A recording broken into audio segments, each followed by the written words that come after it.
première partie s'applique autour de combien de leçons? 3.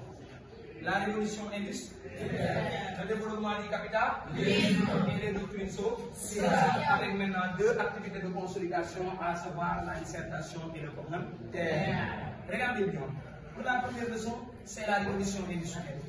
La révolution industrielle est le passage d'une économie rurale, agraire, artisanale, à une économie dominée par l'industrie de la machine. N'est-ce pas? On avait donné un contexte favorable, c'est-à-dire ce qui avait donné naissance à la révolution industrielle.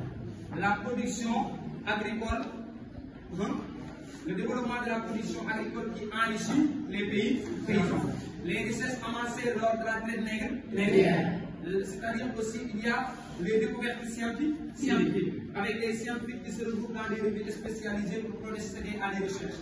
Il y a aussi la mise en place ou bien le financement des secteurs d'entreprise, la découverte de la pluie comme source d'énergie en Angleterre. Et le professeur vous a parlé de quelques découvertes en physique, en chimie et en biologie. Il vous a donné l'exemple de Galvani. Qu'est-ce que Galvani a fait? Elle a découvert le courant électrique. C'est l'exemple de qui? Maxwell et Edge. Maintenant avec défini la relation de pétrole. Il avait approuvé que l'on peut créer de nouveaux corps par alliage ou par de la finance du pétrole. On peut donner Lavoisier qui découvre l'azote et le gaz.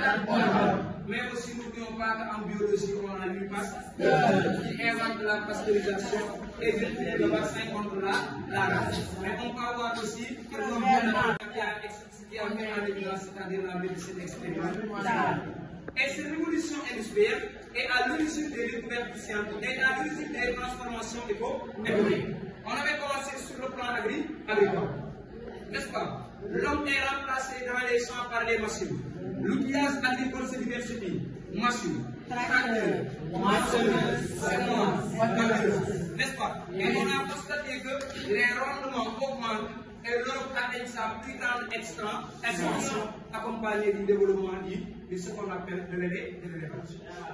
Il est ensuite sur le plan industriel, n'est-ce pas? On a constaté que l'industrie s'est aussi développée avec le développement agricole, jusqu'à ce qu'il y aura une organisation du travail qui repose sur la taylorisation et la standardisation. La taylorisation, c'est le travail en chaîne, et la standardisation, c'est la série. Est-ce que vous nous suivez? Oui.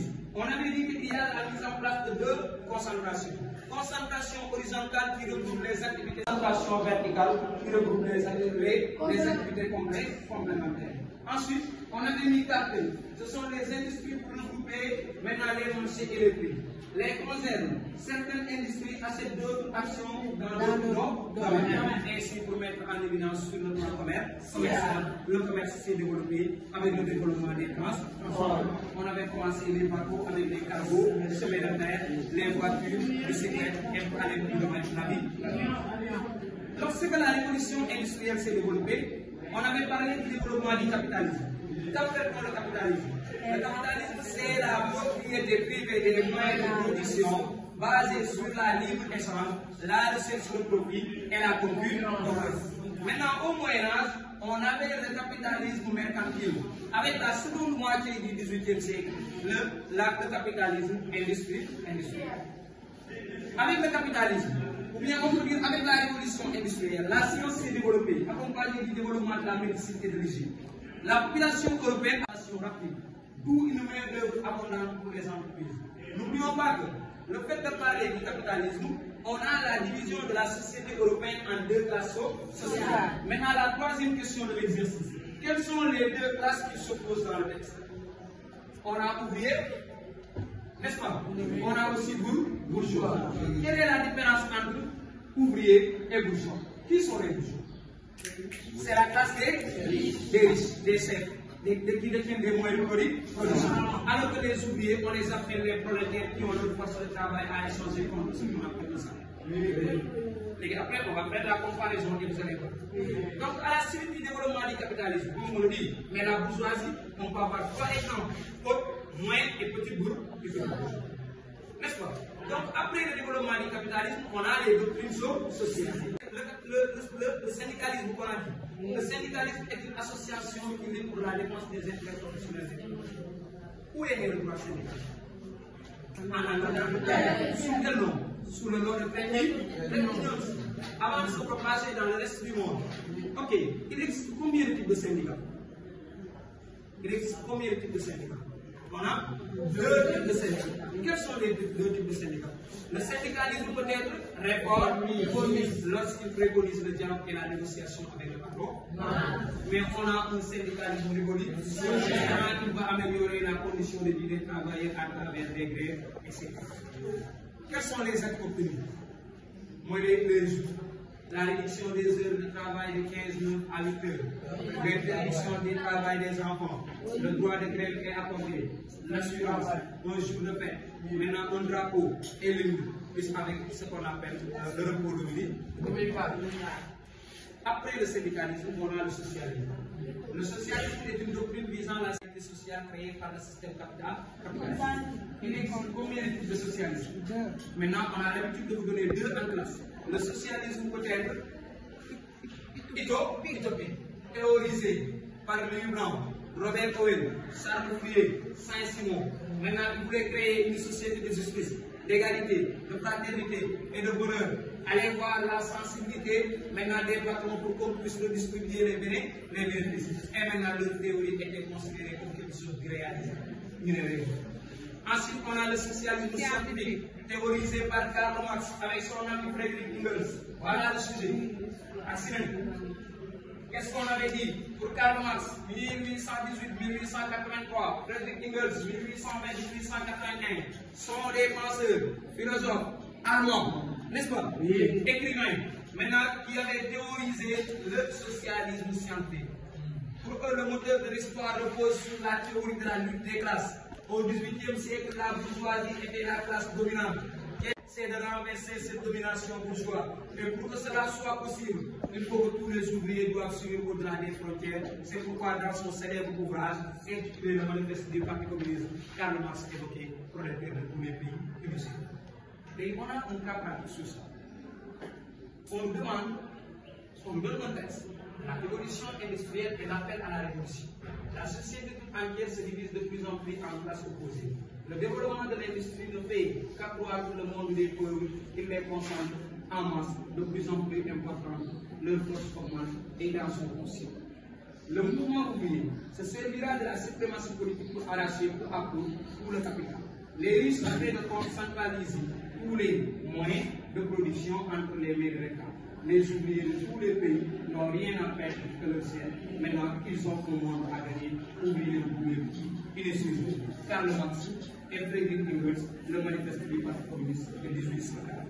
Question, on demande de présenter le texte et sur celui qui présenter le texte et sur le deux, ça rend. Regardez bien, le manifeste du Parti communiste est un ouvrage.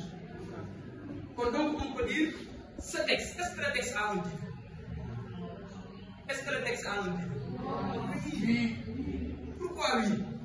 Regardez bien, texte 2 points, la révolution industrielle et l'appel à la révolution. Soit ton titre, venir directement à la ligne après texte.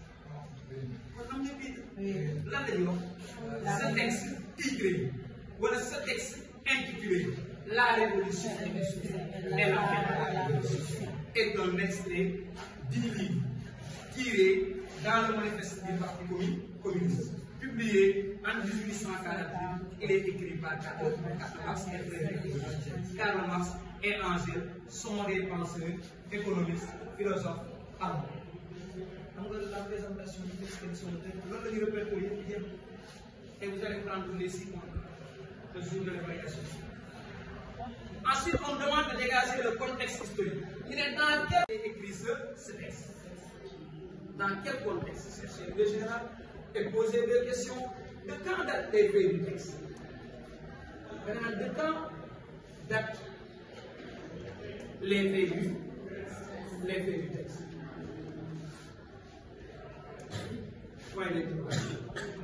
Le texte nous parle de prolétaires et de bourgeois, avec les prolétaires qui veulent renverser la domination bourgeoise. Donc ce texte nous donne le développement du capitalisme qui a pu donner naissance à la division de l'Europe en des classes sociales. Ce texte s'inscrit dans le contexte du développement.